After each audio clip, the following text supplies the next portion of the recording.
I'm Brandy McDonald. I'm a features and entertainment writer for the Oklahoman and News OK, and I am here with Richard Wiseman. He's an art collector and was a personal friend of Andy Warhol's, and I'm here with Michael Anderson from the Oklahoma City Museum of Art. And we're going to talk about a new exhibition opening at the museum called Warhol, the Athletes. And you commissioned this series, Mr. Wiseman, back in the 1970s. Can you talk a little bit about the reasoning for the series? Well, Andy Warhol and I were good friends, and I thought it might be interesting to do a series of art. He was doing portraits at the time, and I thought it'd be interesting to do a series of athletes. Andy wasn't too versed on athletics, and I told him that I thought it would be a good idea to do 10 of the world's finest athletes, and he thought it was a great idea. But I have to say that any idea Andy thought was usually a great idea. It could have been 10 of anything, and he would have sounded great. And I don't believe he knew the difference in a golf ball and a football at the time. And but anyway, so he liked the idea, and I went forward and organized the happening of this show that we now have at the Oklahoma Museum of Art. 10 athletes from 10 different sports. Yeah, and it's some of the really great athletes too. I mean, you didn't just pick any old athletes. You have Muhammad Ali, Kareem Abdul-Jabbar, Dorothy Hamill, Jack Nicklaus. I guess you tried to pick really high-profile ones. That's the purpose of doing this. I wanted to pick the athletes that might be known to people who are not that much into sports. Because what I was really trying to accomplish was showing that art and sports having no connection at this time, actually not even today, that there really is a connection. These are the two largest leisure time activities that we have, and they really don't connect to each other.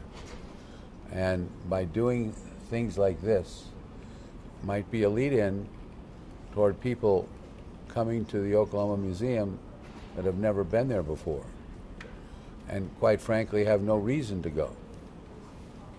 But to see Muhammad Ali or O.J. Simpson, Chris Everett, Kareem Abdul-Jabbar, etc., makes it interesting for the sports people.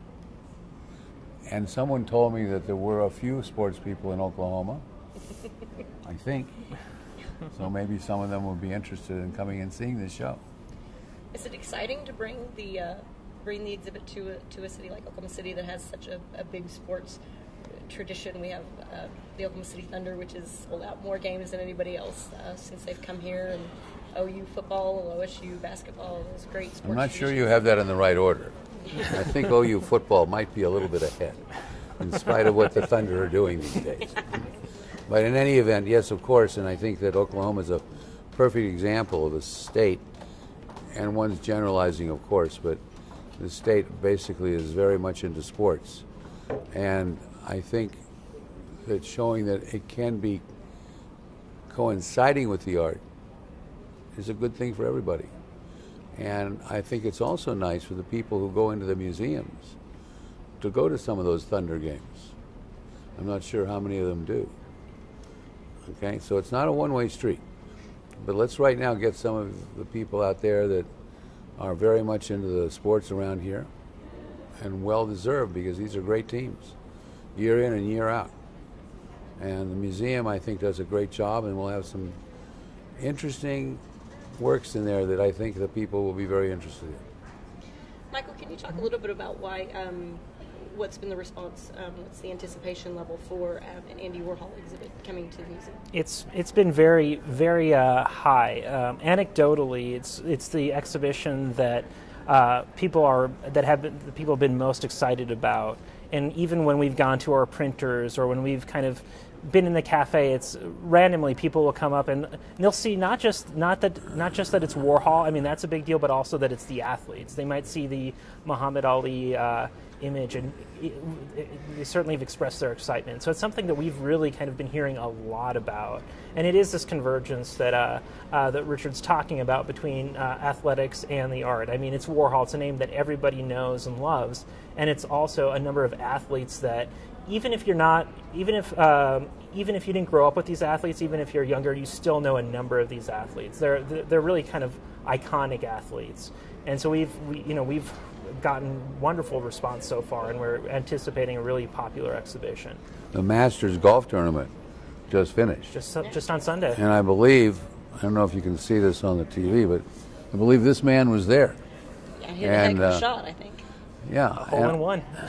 I just, so these athletes, with one or two exceptions, are continuing in their sport. Unfortunately, Willie Shoemaker is no longer with us. But he holds a very dear spot at Churchill Downs in the world of horse racing.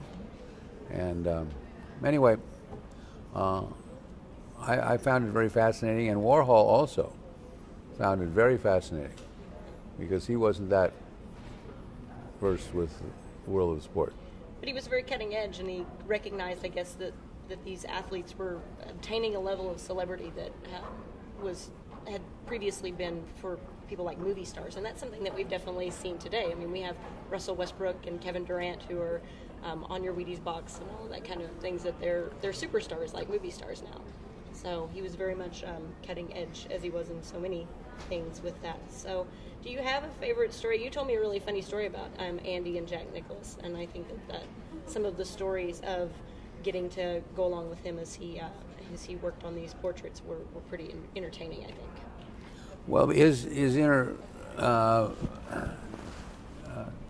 him getting together with all of these different sports, one of which I think is interesting in that you might think, who would he be most apt to become friends with after?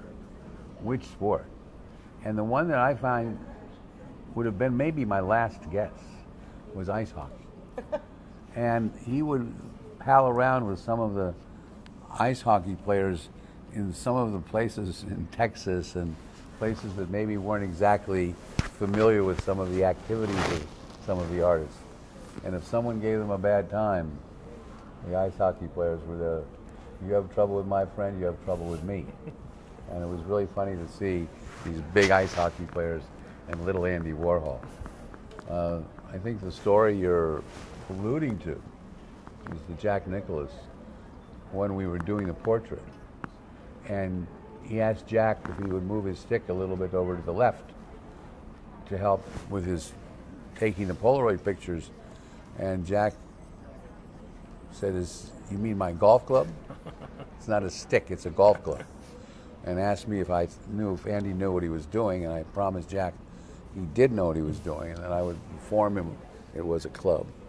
Andy was very careful after that to call it a club. Call it a club after that. So. But funny that Jack Nicklaus and Chris Everett, the two athletes coming from tennis and golf, which many might consider the elitist sports of this group, were the only ones who were calling back asking if they could get additional portraits. Right. Well, these will be on view until July at the Oklahoma City Museum of Art. I think, Michael, you guys have a lot of programming planned for it coming up. We do. This week we have 3 different openings this week alone. We've got a number of great educational programs through the end of June, beginning of July. July 12th is the final day for the exhibition. And then we also, concurrently with Mr. Wiseman's collection, we also have we have a number of Polaroids on loan from the Fred Jones Museum, and also screen tests, which show the different ways that Andy Warhol thought about and created portraiture. So it definitely sounds like it'll be a meeting of icons, meeting of an art icon, meeting of the sports icons at the Oklahoma City Museum of Art. If you want more information, you can look on at our story that we had on Sunday on News OK, and you can also look at okcmoa.com. Thanks very much.